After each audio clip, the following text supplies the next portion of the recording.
والتفت الساق بالساق إلى ربك يومئذ المساق. الحمد لله رب العالمين والصلاة والسلام على رسوله الأمين وعلى آله وأصحابه أجمعين أما بعد. Pembahasan yang lalu kita belajar tentang fitnatul qabr, yang hakikatnya adalah apa? Fitnatul qabr ini, Nabil, fitnah kubur itu maksudnya apa?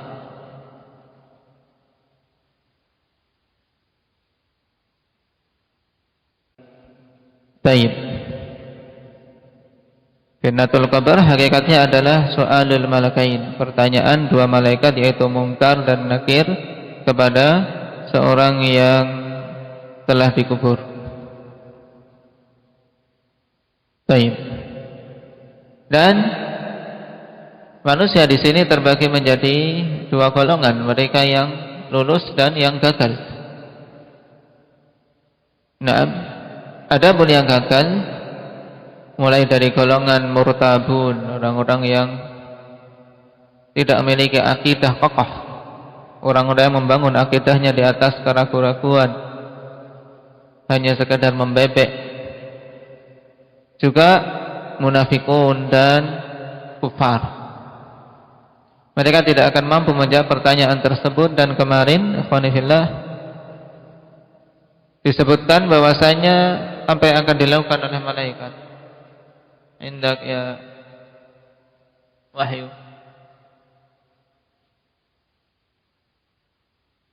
mereka akan atau malaikat akan memukul dia dengan palu besi sehingga berteriak dengan teriakan yang didengar oleh siapa?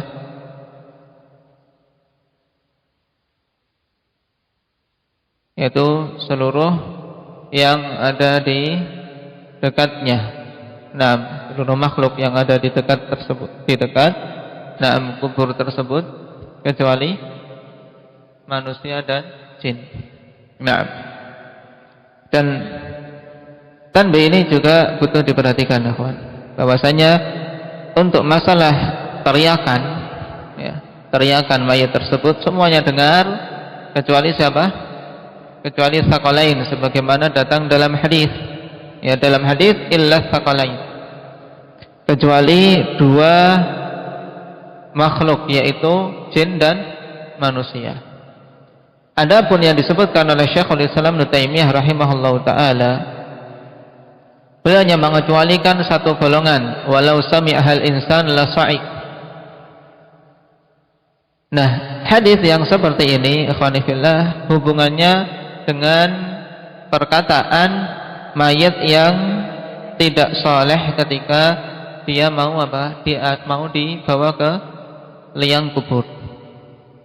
Nah, sebagaimana dalam riwayat Bukhari. Dan Syekh Ibnu Utsaimin rahimahullahu taala dalam syarah beliau juga memberikan tanbih ini. Nah, yaitu pada lafaz fayasihu sayhatan yasma'uha kullu syai'in illa al-insan. Ini diberi catatan kaki.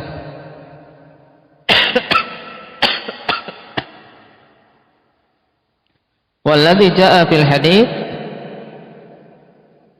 fayasihu sayhatan yasma'uha man yalihi ghairu tsaqalain.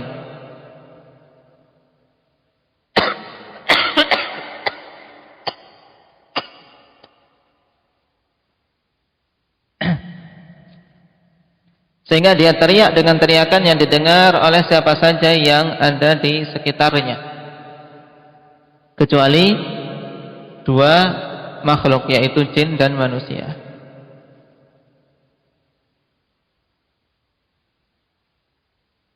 Wa amal istitsna bil insani faqad,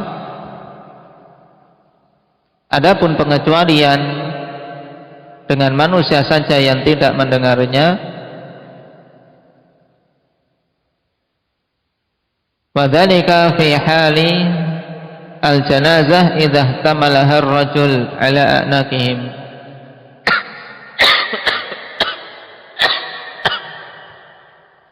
Yang demikian itu terjadi ketika jenazah digotong oleh orang-orang di atas pundak mereka.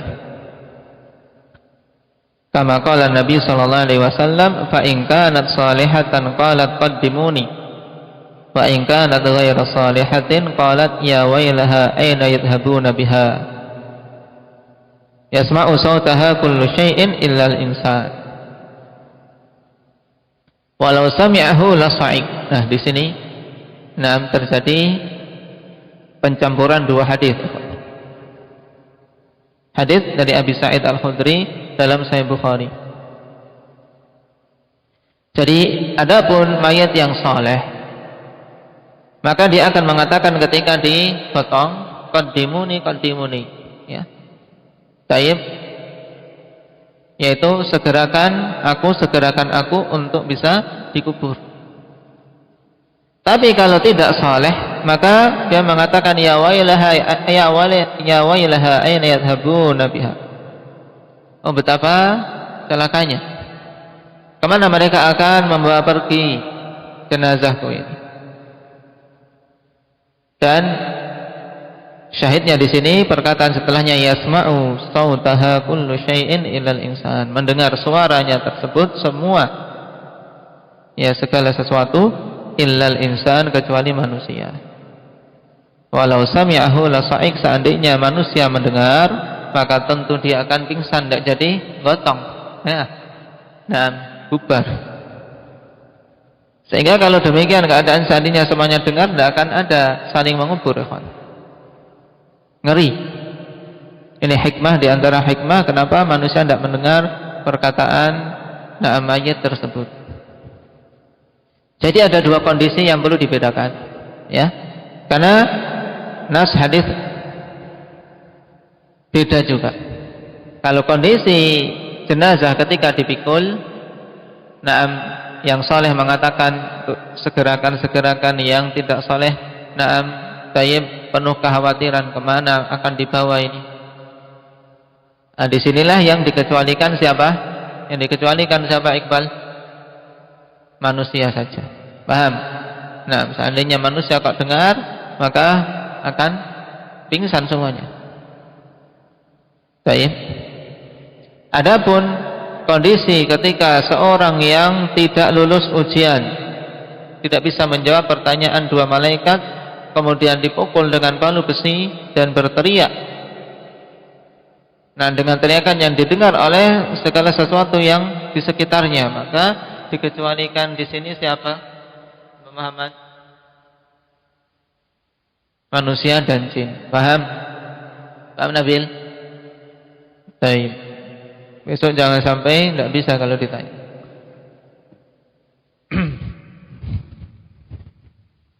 Sekarang kita lanjutkan.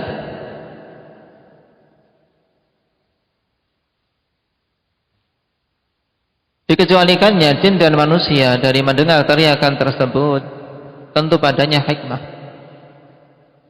Nah, kemarin disebutkan hikmah di antaranya apa, Rifki?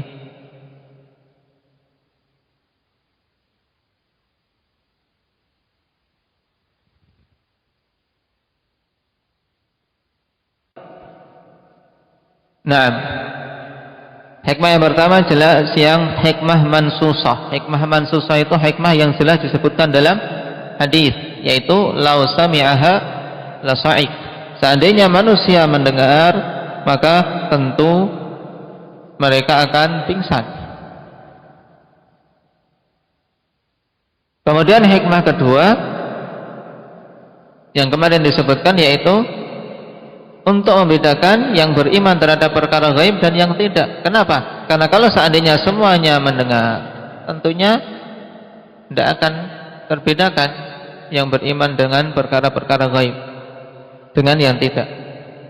Karena hal ini menguji sesuatu yang gaib, yang tidak dilihat, yang tidak didengar langsung. Nah, seorang diuji keimanan, apakah yakin dengan berita Rasul ataukah tidak.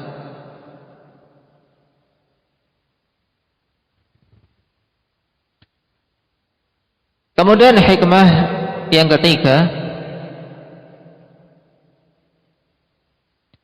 yaitu yang disebutkan oleh Nabi sallallahu alaihi wasallam dalam hadis beliau, laula alla tadafanu la da'utullaha ay yusmi'akum min adzabil qabr. Seandainya bukan karena kalian nantinya tidak akan saling menguburkan,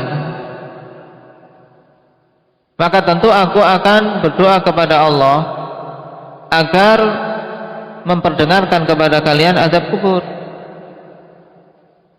Jadi hikmah yang ketiga berarti apa?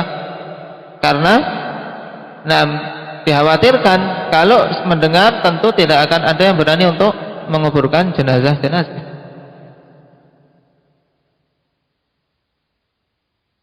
Nabi Shallallahu Alaihi Wasallam katakan di sini, kalau bukan karena kita ini nanti seandainya dengar jadi tidak ada yang mau mengubur satu sama lain, tentunya beliau akan berdoa kepada Allah agar bisa mendengar sebagai apa? Sebagai salah satu bukti dan juga untuk mendorong agar kita betul-betul taat kepada Allah. Tapi karena kita semua harus saling menguburkan satu sama lain, kalau sampai mendengar tidak akan ada yang berani mengubur. Ngeri suaranya. Kalau misalnya sehari di kuburan itu 100, gimana?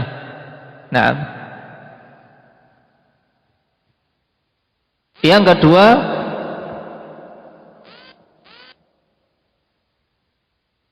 anna fi dzalika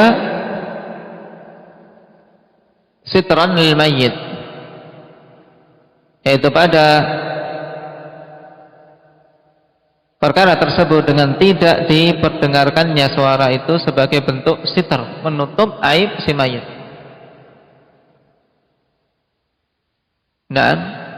Sehingga aibnya tertutup. Ini juga merupakan rahmat bagi Allah Subhanahu wa taala, sehingga keluarganya tidak terlalu bersedih. Seandainya tahu kemudian mendengar suara teriakan, bagaimana sedihnya.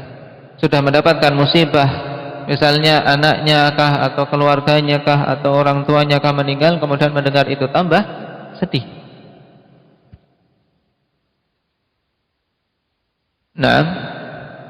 Makanya juga ditambahkan untuk hikmah yang kelima berarti. Keempat. Kelima kan? Kelima. Kelima Muhammad. Catatan yang lengkap. Iya. Hikmah yang kelima, untuk tidak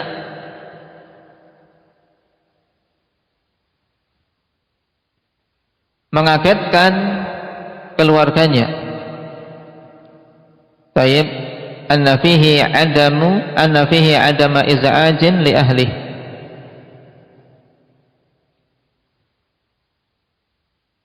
Untuk tidak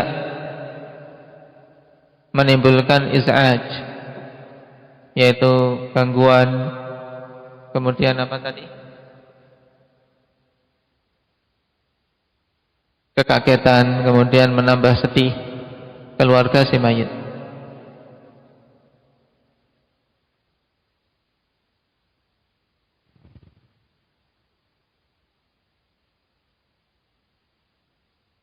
Yang keenam, adamu takhjili ahli, yaitu agar keluarganya tidak malu. Dan ini jelas, karena kalau sampai ini anakmu, suaranya teriakannya keras sekali, malu. Dan ini juga bentuk rahmat Allah Subhanahu wa taala kepada kita semua. Berikutnya, annana qad nahliku li'annaha sayhatun laysat hayyinah. Kemungkinan kita bisa mati ketika mendengar suara itu. Kenapa? Karena suaranya bukan suara yang ringan, bahkan tentunya suara yang sangat menakutkan. Tidak hanya pingsan saja, mungkin banyak yang akan mati. Serangan jantung, dan seterusnya.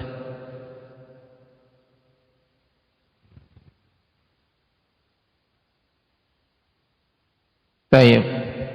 Nah, ini beberapa hal yang ditambahkan. Berarti semuanya berapa yang disebutkan Syekh Fauzan ditambah dengan yang disebutkan Syekh Ibnu Utsaimin rahimahullah? 7. Nah, ingat-ingat. Sekarang kita masuk pada perkara yang kedua. Al-amru tsani mimma yajri 'ala al-mayyit fi qabrih. Perkara yang kedua dari hal-hal yang dialami oleh mayit di kuburnya. Ma asyara ilaihi syekhu biqaulihi thumma ba'da hadhihi al-fitnati imma na'imun wa imma 'adzabun illa an taqumal qiyamatul kubra. Kemudian setelah fitnah ini kemungkinannya adalah dua saja, yaitu kenikmatan-kenikmatan kubur atau azab kubur sampai tegaknya kiamat kubra. Isyarat ikhwani fillah bahwasanya kiamat secara umum terbagi menjadi dua, al-qiyamatul kubra yang di situ hancurnya jagat raya ini secara umum. Adapun qiyamah sughra berhubungan dengan apa? Kematian masing-masing pribadi. Siapa saja yang mati maka telah tegak kiamatnya. Jadi kiamat kita masing-masing ikhwani fillah yaitu kapan? Kapan? Hudzaifah berarti?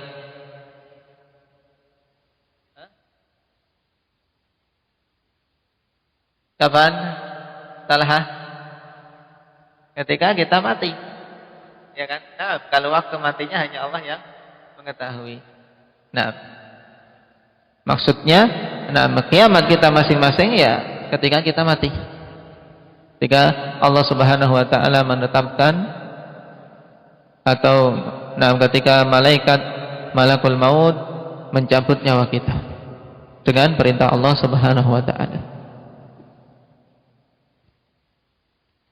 Qala hadza fihi itsbatu 'adzabil qabri aw na'imih. Pada perkataan ini terdapat penjelasan tentang tetapnya azab kubur atau nikmat-nikmat kubur. Wa madhhabu ahli sunnati wal jamaah anna al-mayyita idza mata yakunu fi na'imin aw 'adzab. Dan madhab ahli sunnati wal jamaah bahwasanya mayit itu apabila mati maka dia kemungkinannya di dalam kenikmatan atau di dalam azab wal iyadzu billah. Wa anna dzalika yahsulu li ruhihi wa badani. Dan bahwasanya nikmat atau azab itu terjadi dan dirasakan oleh ruh dan badannya. Ini keyakinan ahli sunnah wal jamaah. Jadi bukan ruh saja yang diazab atau bukan badan saja yang diazab, tapi roh dan badannya juga kedua-duanya mendapatkan nikmat atau azab. Hal ini sebagaimana juga ditegaskan oleh Imam Ibnul Qayyim rahimahullah ta'ala dalam kitab Ar-Ruh. Beliau tegaskan, anna madhhab as-salaf anal mayyita idza mata yakunu fi na'imin aw 'adzabin ma'ar ruhi wal badan. Ini termasuk madhab salaf. Bahwasanya mayit apabila mati maka dia berada dalam kenikmatan atau azab secara bersamaan antara ruh dan badannya, dua-duanya merasakannya.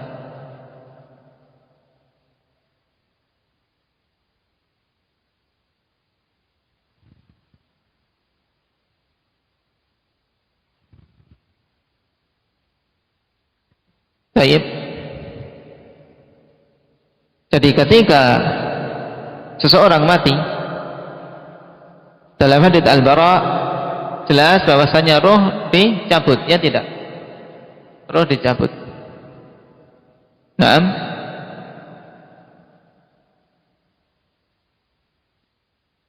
Lalu bagaimana nikmat dan azab ini? Dikatakan oleh Ibnu Qayyim rahimahullahu taala, wa anna ruh tabqa ba'da mufaraqatil badan mun'amah aw mu'adzabah. Wa annaha tattasilu bil badani ahyanan wa yahsulu lahu ma'aha an-na'im aw al-'adzab.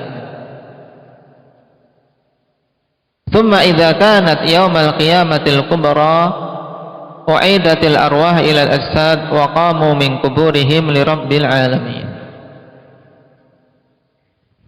Jadi maksudnya nikmat dan azab itu dirasakan ruh dan azab, bukan kemudian ruh itu dimasukkan kembali ke badannya.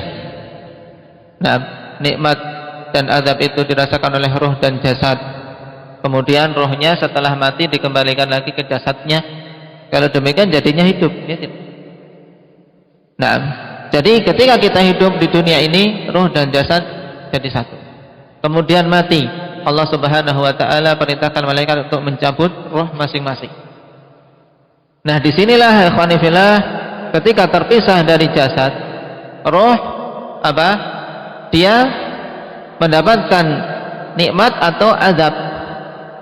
Dan ada hubungan di alam barzah itu, ada hubungan antara ruh dan jasadnya, tapi tidak hubungan secara sempurna ketika seperti hidup di dunia, tidak pula seperti kelak dibangkitkan di hari kiamat. Paham? Lalu bagaimananya? Wallahu ta'ala alam. Yang jelas, ada hubungan antara ruh dan jasad itu, sehingga kedua-duanya merasakan nikmat atau azab. Nah, makanya dikatakan wa annaha tattasilu bil badani ahyanan, bahwasanya ruh dan jasad itu ada hubungan kadang-kadang, sehingga yahsulu lahu ma'ahan na'im awil azab, terjadi bersama itu kenikmatan atau azab.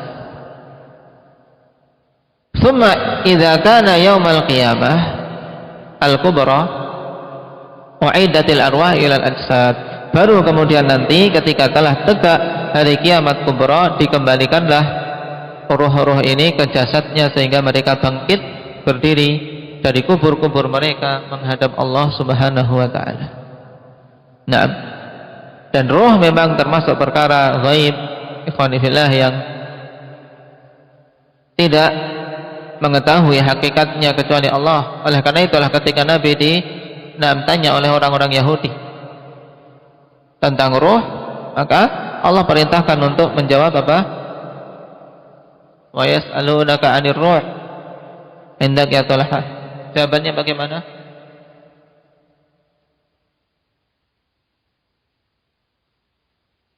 Apa?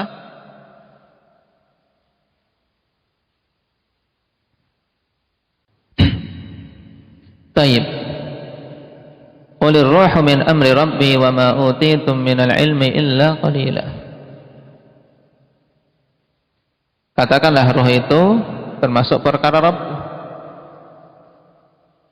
Jadi urusannya kepada Allah Subhanahu wa taala. Yang penting kita beriman, ketika ruh dipisahkan dari badan terjadi kematian. Nah, pemisahan yang sempurna. Karena untuk maut sughra, maut sughra juga ada perpisahan tapi tidak sempurna. Sehingga namanya tidur.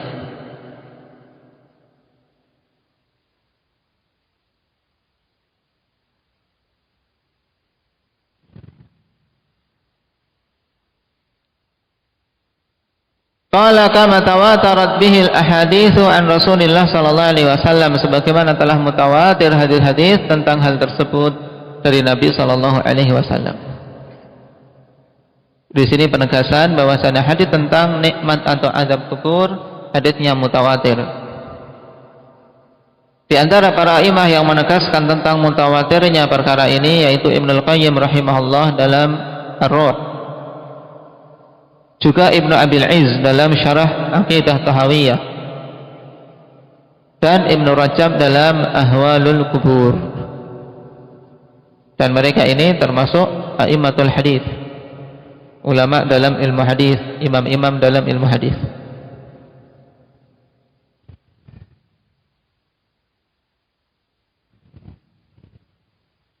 Dalam keadaan demikian, orang-orang Mu'tazilah tidak mengimaninya.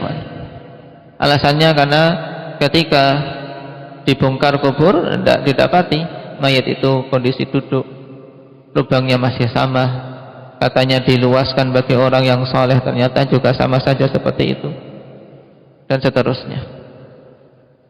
Mereka menyelisih kaidah yang dibuat sendiri, bahwasanya mutawatir diyakini untuk perkara-perkara akidah, padahal hadis-hadis tentang adab kubur bukan hadis ahad, bahkan hadis mutawatir. Di antaranya apa? Indak ya Nafi'. Baik, hadis Aisyah inda al-Bukhari, adabul qabri haqqun. Adab kubur itu hak. Juga hadis-hadis tentang perintah untuk minta perlindungan, ta'awwadhu min adzabil qabr. Mintalah perlindungan kepada Allah dari azab kubur. Juga contoh dari Nabi sendiri, di mana beliau meminta perlindungan kepada Allah dari azab kubur. Bahkan juga beliau perintahkan untuk kaum muslimin jangan sampai meninggalkan doa minta perlindungan darinya, ya, minta perlindungan kepada Allah dari azab kubur dalam akhir-akhir salat kita. Nah, juga kisah-kisah tentang mereka yang diazab. Di antaranya apa? Indak Ridwan.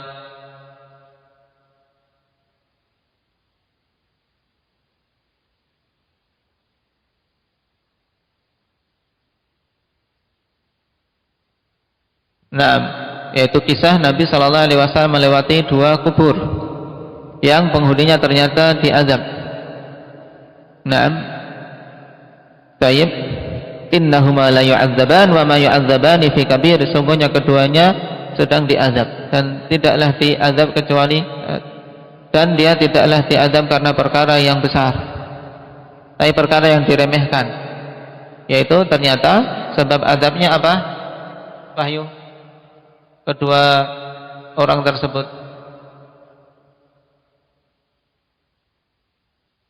ketika dia buang air kecil, tidak bercebok, nah, tidak istinja dengan benar.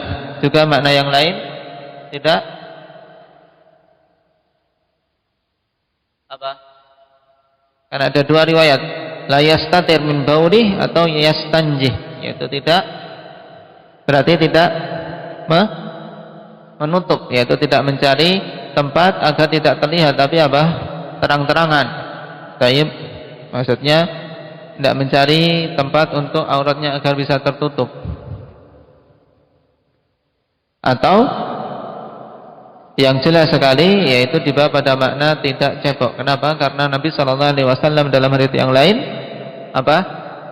Istanzihu min hadzal baul fa inna aktsara adzabal qabri min, yaitu sucikan kalian, bersihkan kalian dari air kencing ini, karena sungguhnya kebanyakan azab kubur disebabkan masalah air kencing. Jadi banyak hadis-hadis tentangnya.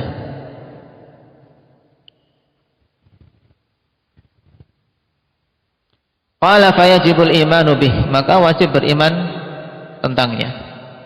Wala yatakallamu fi kaifiyatihi wa sifatih, dan tidak boleh berbicara tentang kaifiyah dan sifat azab atau nikmat itu bagaimana. Yang penting kita beriman mendapatkan azab yang pedih sebelum azab di akhirat, dan yang golongan selamat mendapatkan nikmat. Lianna dzalika la tudrikuhul uqul, dikarenakan yang demikian itu tidak dicapai oleh akal-akal. Li'annahu min umuril akhirah, karena merupakan bagian dari perkara-perkara akhirat. Wa umurul akhirati la ya'lamuha illallah, dan perkara-perkara akhirat tidaklah mengetahui hakikat dan kaifiyahnya kecuali Allah Subhanahu wa taala. Wa man atlaqahumullahu ala syai'in minhu wa ma atla'ahumullahu ala syai'in minhu wa humur rusul salawatullahi wa salamuhu alaihim. Di sini komahnya membuat rancu. Tidak perlu dikomah di sini, Pak. Catatan saya ada komahnya. Berarti kita ulangi. Wa umurul akhirati la ya'lamuha illallahu wa man adla'ahumullahu ala syai'in minhu wa humur rusul salawatullahi wa salamuhu alaihim. Nah, ini jelas, yaitu apa? Perkara-perkara akhirat tidaklah mengetahuinya kecuali Allah dan siapa saja yang Allah perlihatkan. Diperlihatkan itu pun tidak semua, ikhwan, tapi ala syai'in minhu, diperlihatkan pada sebagian dari nikmat atau adab kubur itu. Dan mereka-mereka itu siapa? Yaitu para rasul salawatullahi wassalamuhu alaihim, para rasul. Nah, jadi kalau ditanya tentang perkara-perkara akhirat, nah, siapa yang mengetahuinya? Umam. Nah, Allah dan siapa saja yang Allah perlihatkan sebagian perkara akhirat itu kepadanya, yaitu para rasul. Wa ankara adzab al-qabr al-mu'tazilah, dan mengingkari tentang adab kubur ini orang-orang Mu'tazilah. Wa syubhatuhum fi dzalik annahum la yudrikunah wa la yarawna al-mayyita yu'adzabu wa la yus'al. Dan syubhat mereka bahwasanya mereka tidak bisa mereka tidak melihatnya, juga tidak mendapatinya secara nyata bahwasanya mayat itu diazab atau ditanya. Tidak terlihat. Ketika dimasukkan speaker juga tidak terdengar misalnya. Qala wal jawabu an dzalika anna adama idrakina wa ru'yatina lisyai'i la yadullu ala adami wujudihi wa wuqu'ihi. Maka jawaban untuk itu bahwasanya ketidaktahuan kita, yaitu kita tidak mampu tahu secara persis, tidak pula kita melihatnya, tidaklah menunjukkan bahwasanya hal itu tidak ada dan tidak terjadi. Karena ini bukan dalil, aku tidak tahu kok, berarti tidak terjadi. Ini dalil bukan? Bukan dalil, ikhwan. Bahkan perkara yang jelas-jelas terjadi terkadang kita tidak melihat dan tidak tahu. Bahkan lebih banyak yang demikiannya tidak. Fakam min asya' la naraha wa hiya mawjudah. Betapa banyak. Kam apa ini namanya? Fakam min asya' la naraha. Kam apa namanya? Indah Umar. Tayyib, kam khabariyah. Menunjukkan apa? Betapa banyak, ya. Betapa banyak perkara-perkara yang kita tidak melihatnya. Padahal itu ada. Wa min dzalika adzabul qabri au na'im. Dan di antaranya adalah azab kubur atau nikmat-nikmat kubur. Wa anna Allah Ta'ala ja'ala amral akhirah fama kana muttasilan biha ghaiban. Dan sungguhnya Allah jadikan azab atau nikmat kubur itu bagian dari perkara akhirat. Maka yang bersambung dengan perkara akhirat berarti itu perkara ghaib. Wa hajabaha an idrakil 'uquli fi hadhihi ad-dar liyatamayyaza alladziina yu'minuna bil ghaibi min ghairihim.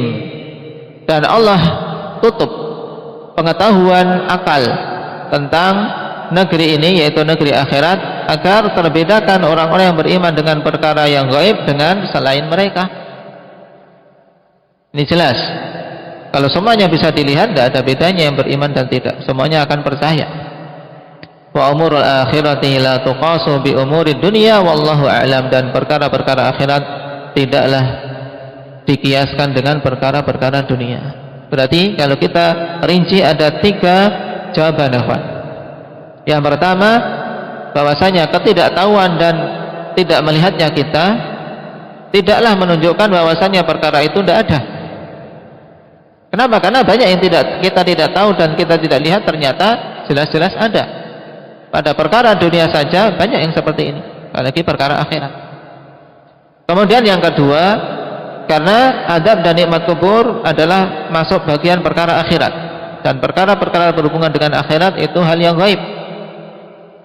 Kemudian yang ketiga, bahwasanya ditutupnya pengetahuan akal kita terhadap perkara akhirat untuk membedakan antara yang beriman dengan yang gaib dan yang tidak. Ya, kalau bisa diketahui semuanya dengan akal, dilihat dengan mata, maka tidak akan terbedakan. Baik, barakallahu fikum. Nasallallahu al-afiyata wassalamah walhamdulillahi rabbil alamin.